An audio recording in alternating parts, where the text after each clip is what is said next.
चढ़दे सूरज ढलदे वेखे, बुझदे दीवे बलदे वेखे, हीरे दा कोई मुल न तारे, खोटे सिक्के चलदे वेखे। जिन्हां दा ना जग ते कोई, ओ भी पुत्तर पलदे वेखे। ओदी रहमत दे नाल बंदे पानी उत्ते चलदे वेखे। जी अस्सलाम वालेकुम। मैं सैयद बाबर हुसैन बुखारी जैसे पूरी दुनिया में लोगों की खिदमत की, लोगों को अल्लाह अकबर पे लगाया और तबलीग के अल्लाह अकबर के ऊपर अपने ज़िंदगी के 25 साल वक़्फ़ किए। बड़ी देर बाद आज मैं, अब मेरी अक्सर वीडियो में मुझे देखते हैं, पर आज सिर्फ़ और सिर्फ मैं आप लोगों से बात करना चाह रहा हूँ और जो मैं आपसे बात करूँगा उसका जवाब आप कमेंट्स में ज़रूर दीजिएगा।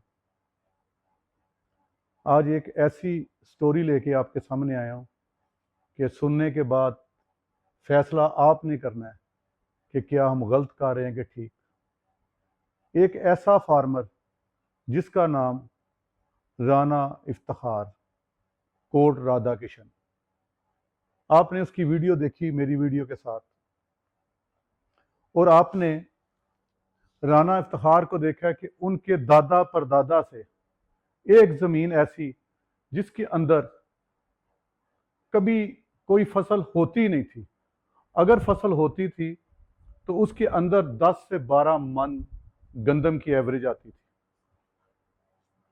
और जिस तरह मैंने राना इफ्तिखार को उनकी ज़मीन के ऊपर अपना फार्मूला किसान दोस्त अप्लाई किया और अप्लाई करने के बाद उसका जो रिजल्ट है वो भी आपके सामने रखा। आपने देखा कि जहां वो 10-12 मन गंदम लेते थे, वहां उन्होंने 38 मन गंदम हासिल की। 38 मन गंदम हासिल करके उन्होंने आप सबको बताया, आप सबके सामने राना साहब की ज़मीन आपने देखी। मैंने डे 1 से आपको फसल दिखाना शुरू की और दिखाते दिखाते हर स्टेप पे पानी लगने से लेके फसल की जितनी भी ग्रोथ, उसकी टिलरिंग, उसके अंदर ब्लैक काला कलर था। जो ब्लैक काला कलर जो बिल्कुल बिल्कुल ऐसा था जैसे पत्थर की तरह, पत्थर से भी बदतर वो ज़मीन जो आप लोगों के सामने आबाद हुई। आप ये देखें कि उस ज़मीन के ऊपर पैसा लगा लगा के वो थक गए थे और आप लोगों ने अपनी आंखों से उनके रिजल्ट देखे। अब राना साहब ने आपके सामने आपको टिलरिंग, उसकी लेंथ, हर चीज़ आपको दिखाई और दिखाने के बाद सिट्टे से सिट्टा मिला के भी दिखाया कि आप इसकी लेंथ को देखें, इसकी ग्रोथ को देखें, इसके रिजल्ट को देखें। फिर राना साहब को उन्हीं के एरिया में उस गंदम की जो प्राइस मिली वो 150 से 200 रुपया ज़्यादा मिली। जी स्टॉप करें ज़रा। अब राना इफ्तिखार इतने खुश थे, इतने खुश थे कि हमने एक प्रोग्राम किया, उसमें उन्हीं के गांव के सारे लोगों को बुलाया।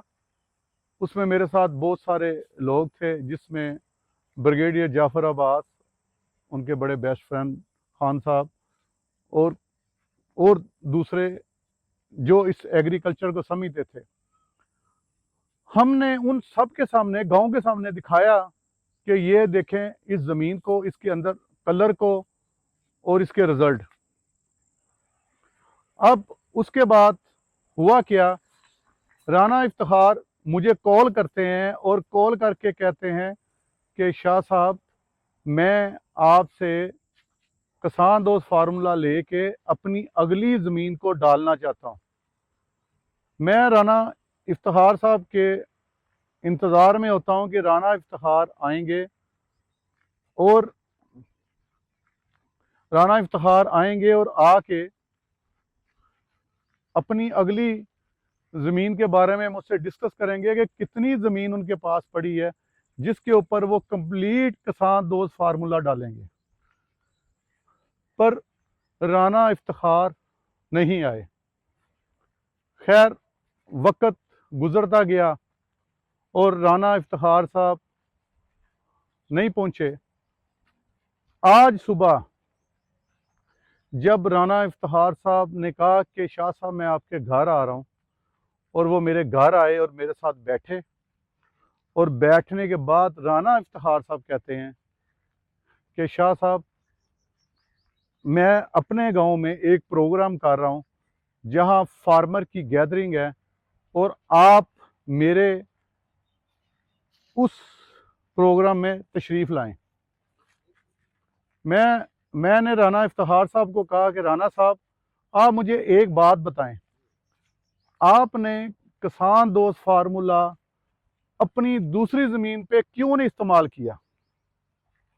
राना साहब ने मुझे कहा कि मैं सिर्फ और सिर्फ चारा लगाया, और वो भी चारा मैंने भैंसों के लिए, जो उनका एक माशाल्लाह काफ़ी बड़ा हलका है, उनके कुछ 40-45 फैमिली मेंबर हैं, उनके घर हैं जो उधर रहते हैं, और उनकी बहुत ज़्यादा तादाद जो उनसी है वो भैंसों की भी है। उन्होंने कहा कि मैंने चारा लगाया और उस चारे की वजह से मैंने इसको इस्तेमाल नहीं किया। मैंने कहा कि राना साहब जब आपने रिजल्ट देख लिए तो चारे में भी इस्तेमाल करते, आपका चारा डबल होता, ताकि आपकी जो गायें भैंसें हैं वो इस चारे को खाती, और खाने के बाद वो ही गाय भैंसें आपको अच्छा दूध देती और लोगों को भी दूध पसंद आता और उनकी हेल्थ भी अच्छी होती। राना इफ्तिखार साहब ने मुझे कहा कि शाह साहब मैं आपसे एक बात करना चाहता हूँ, वो ये है कि मुझे गांव के कुछ लोगों ने ये कहा कि जो फार्मूला आपने ज़मीन पे इस्तेमाल किया है, तो शाह साहब ने कहा था इससे ऑर्गेनिक मैटर बहाल होता है और आपकी ज़मीन जो सी है वो बेहतर हो जाएगी। पर मैंने इस वजह से, और मेरे अंदर एक शक आ गया था कि कहीं ये तो नहीं कि मेरी जो फसल बढ़ी है उस फसल बढ़ने की वजह से अब अगली दफ़ा जब तक शाह साहब का फार्मूला इस्तेमाल नहीं होगा तब तक इसके अंदर जो सा प्रोडक्शन की क्या सूरत हाल होगी।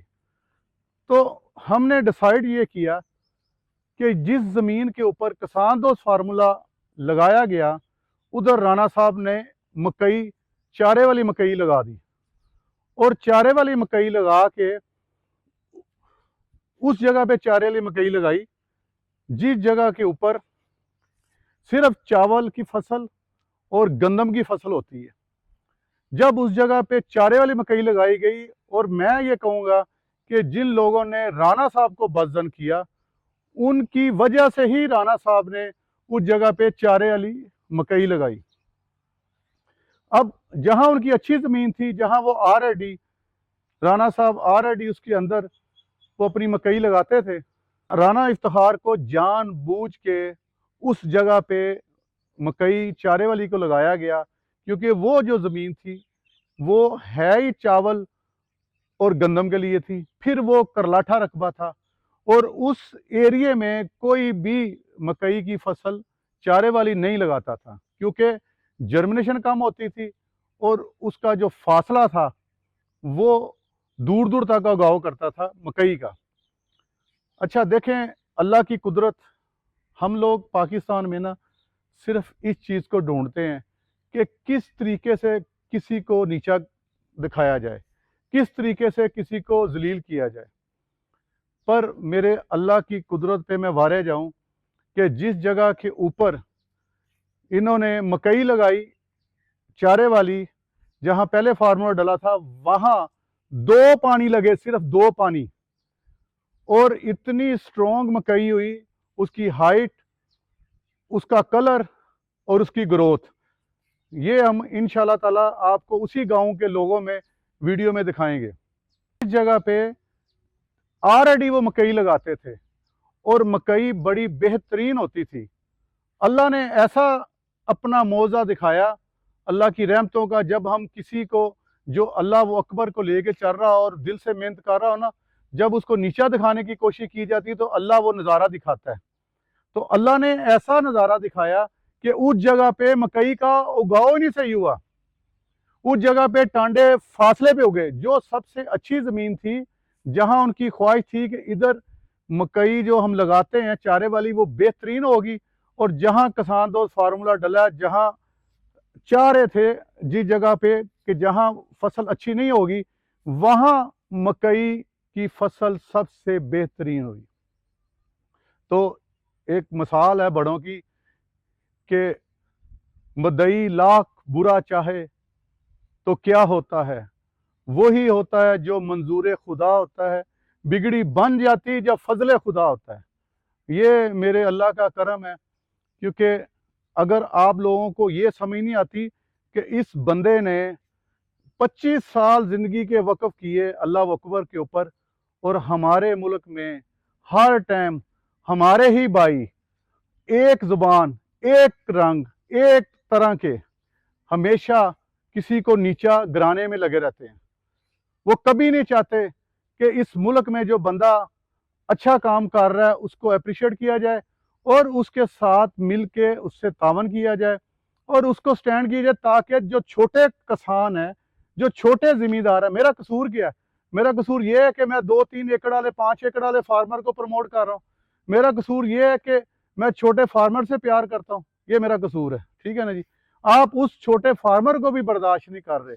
आप उसको समझाने की बजाय कि आपकी ज़मीन जो दादा परदादा से डेवलप नहीं हुई वो डेवलप हो चुकी है, तो आप इसके अंदर और डालें और जरहेज़ी आएगी। तो जिन लोगों ने ये काम किया, जिन्होंने राना इफ्तिखार साहब के साथ ये ज़्यादती की, मेरा ख्याल है कि अल्लाह ने जो मौज़ा दिखाया है मेरे हिसाब से, वो उनके लिए एक बहुत बड़ा सबक है। अब इंशाल्लाह हमने अल्लाह की करम नवाजी से अतवार को हमने राना साहब के उधर जाना है, और उसकी वजह से पता क्या हुआ, उसकी वजह से 40 से 50 फार्मर उसी गांव के, जो अल्लाह की करम नवाजी से इस फार्मूले को इस्तेमाल करने के लिए तैयार हो गए। और इंशाल्लाह ताला आपके सामने देखिएगा, जहां अल्लाह वो अकबर की ताकत और उसको नीचा दिखाया गया, उस जगह के ऊपर माशाल्लाह बेशुमार फार्मर जो मेरे साथ खड़े हो गए और वो मेरा साथ देने के लिए तैयार हो गए। ये अल्लाह का करम है, ये अल्लाह का फजल है। और देखें, मैं बार बार बाहर गया, बार बार अल्लाह ने मुझे हमेशा हर कंट्री में इज्जत दी, और मैं वापस आता हूँ आप लोगों की मोहब्बत के लिए। और आप लोग अगर इस तरह का किरदार अदा करेंगे तो यकीन जाने नुकसान नहीं होगा, सिर्फ अल्लाह राज़िक है। अल्लाह ने कुरान में कहा है कि रिज़्क मैंने देना है, रिज़्क अल्लाह के अलावा कोई नहीं दे सकता। और मैं आपको बार बार कहता हूँ, ये जो मैं काम कर रहा हूँ ये पैसे के लिए नहीं कर रहा। आप सिर्फ मेरी जो डिटेल है इस फार्मूले की, वो हमने हर फार्मर को मैसेज किया और भेजी है। आप भी उसको पढ़ लीजिएगा और उस पर देखिएगा कि ये बड़ी मेहनत और स्ट्रगल के बाद तैयार होता है। अगर ये इतना इजी होता तो फिर पाकिस्तान में और बाहर बड़े बड़े अमीर लोग बैठे हैं और वो इसको तैयार कर सकते थे। ये अल्लाह ने अपनी रहमतों के सदके, अपनी अपनी मेहरबानी के सदके अल्लाह ने मेरे पे करम किया।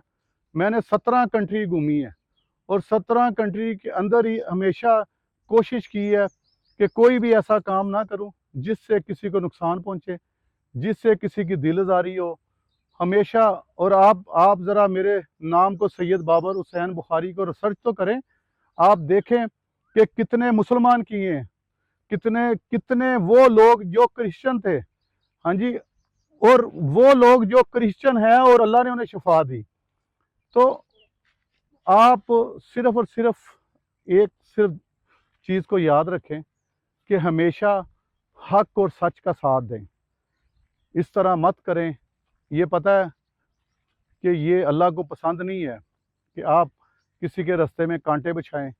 अब राना साहब बेचारे जो अपनी गायें भैंसों से अपना रिज़्क़ हलाल कमा रहे हैं, 1 एकड़ तो जहां आपने खराब करने की कोशिश की वो तो उनका ठीक हो गया, पर जो दूसरे एकड़ है वो चारा कैसे इकट्ठा करेंगे? वो क्या करेंगे कि अब वो उन्हें मजबूरन बाहर से खरीदने पड़ेंगे। इंशाल्लाह कल जो बात मैंने आपको बताई है, कल इंशाल्लाह राना इफ्तिखार साहब की ज़मीन पे जाएंगे। राना इफ्तिखार की ज़मीन पे जाके जहाँ किसान दोस्त फार्मूला हमने अप्लाई किया था वो आपने देखा हुआ है, उस जगह को भी देखा हुआ है। उस जगह पे जाके आपको उस मकई को दिखाएंगे जहाँ पे दोबारा किसान दोस्त फार्मूला नहीं डला, क्योंकि हमारे बहुत सारे लोग कहते हैं कि इसको अगर दोबारा ना डालें तो ज़मीन ख़राब हो जाएगी, अगर दोबारा ना डालें तो इसमें कोई मसले मसाइल आ जाएंगे। पर ऐसा नहीं है, ऐसा बिल्कुल नहीं है। आप दोबारा इस ज़मीन पे नहीं भी डालेंगे तो उसके रिज़ल्ट बेहतरीन आएंगे, जैसे रिज़ल्ट राना इफ्तिखार के आए हैं। और राना इफ्तिखार के रिज़ल्ट कैसे आए हैं ये हम आपको राना इफ्तिखार की जगह पे जाके दिखाएंगे कि एक दफ़ा सिर्फ किसान दोस्त फार्मूला डला, और वो किस ज़मीन पे, जो कि एक करलाठी ज़मीन थी। उस ज़मीन पे बगैर एप्लीकेशन किए राना इफ्तिखार ने 2 पानी बचाए। राना इफ्तिखार की फसल फिर कई गुना ज़्यादा होगी, और फिर हम आपको वो ज़मीन दिखाएंगे जिस ज़मीन के ऊपर बेहतरीन मकई उनकी होती थी। उस ज़मीन पे बेहतरीन मकई होने के बावजूद, बेहतरीन मकई होने के बावजूद इस दफ़ा उस ज़मीन पे मकई बेहतरीन नहीं हुई बल्कि टांडे टांडे उगे हैं, जो कि हम आपको वीडियो में इंशाल्लाह दिखाएंगे। और दूसरी बात यह है कि इंशाल्लाह कल अल्लाह की करनवाली से आप अपनी आंखों से देखिएगा कि उस गांव के कितने फार्मर जो उस जगह पे इकट्ठे होंगे और इकट्ठे होके इंशाल्लाह किसान दोस्त फार्मूले की रजिस्ट्रेशन करवाएंगे। और एक राना इफ्तिखार था, और एक राना इफ्तिखार से अल्लाह के हुक्म से, अल्लाह की करनवाली से कई लोग किसान दोस्त फार्मूले को अपनाएंगे, और इंशाल्लाह हम मूंजी के ऊपर आप सबको रिजल्ट दिखाएंगे। दुआ में याद रखिएगा और एक दफ़ा आजमाएं। अगर आप नहीं आजमा सकते, अगर आप में इतनी सकत नहीं है, आप कहते हैं हम नहीं कर लगा सकते, तो बराए मेहरबानी इस गांव में अल्लाह की करनवाली से 50, 60, 70 जितने भी फार्मर होंगे हम आपके सामने रखेंगे, और उनकी ज़मीन पे आके अपनी आंखों से देखें और रिजल्ट बताएं कि क्या है। और ये इसकी एप्लीकेशन पहले पानी के ऊपर हमने तब करनी है जब मूंजी का पौधा खड़ा हो जाए, और उसके साथ आपने फर्टिलाइज़र ज़रूर इस्तेमाल करना है जो भी आप डालते हैं। उसके बाद इसके ऊपर जितने भी पेस्टिसाइड हैं, जो भी चीज़ें आप इस्तेमाल करते हैं वो उसी तरह करनी है। उसके बाद 25 से 30 दिन के बाद आपने दूसरी एप्लीकेशन करनी है, उसके साथ भी आपने फर्टिलाइज़र देनी है। वो इसलिए देनी है कि पहली जो एप्लीकेशन है, जब आप इसके साथ फर्टिलाइज़र देंगे, जब पौधा प्रॉपर तरीके पे खड़ा हो जाएगा, तो उसका फ़ायदा ये होगा कि जब ये ज़मीन को नरम करके रूट्स को डेवलप करेगा तो पौधा अच्छी खुराक ले सकेगा।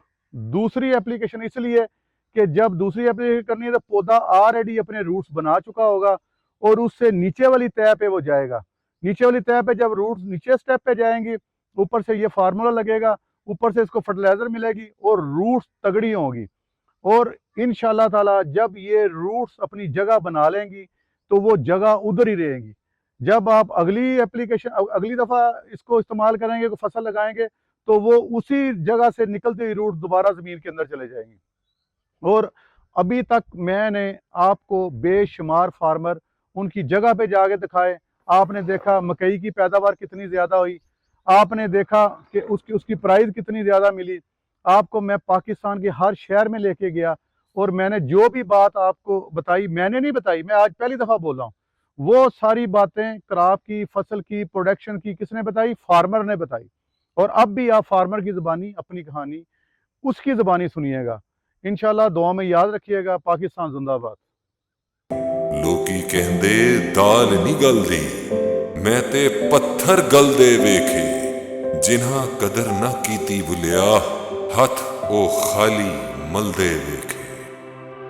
रब रब करदे वड्डे हो गए मुल्ला पंडित सारे, रब दा खोज खुरा ना लब्भा, ਸਜਦੇ ਕਰ ਹਾਰੇ। ਰੱਬ ਤੇ ਤੇਰੇ ਅੰਦਰ ਵਸਦਾ, ਵਿੱਚ ਕੁਰਾਨ ਨਿਸ਼ਾਰੇ।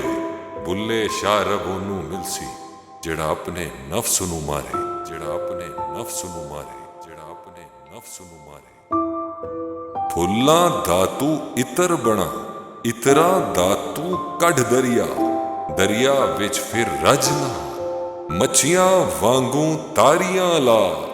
ਫਿਰ ਵੀ ਤੇਰੀ ਬੂ ਨਹੀਂ ਮੁਕਣੀ, ਪਹਿਲੇ ਆਪਣੀ ਮੈਂ ਮੁਕਾ, ਪਹਿਲੇ ਆਪਣੀ ਮੈਂ ਮੁਕਾ।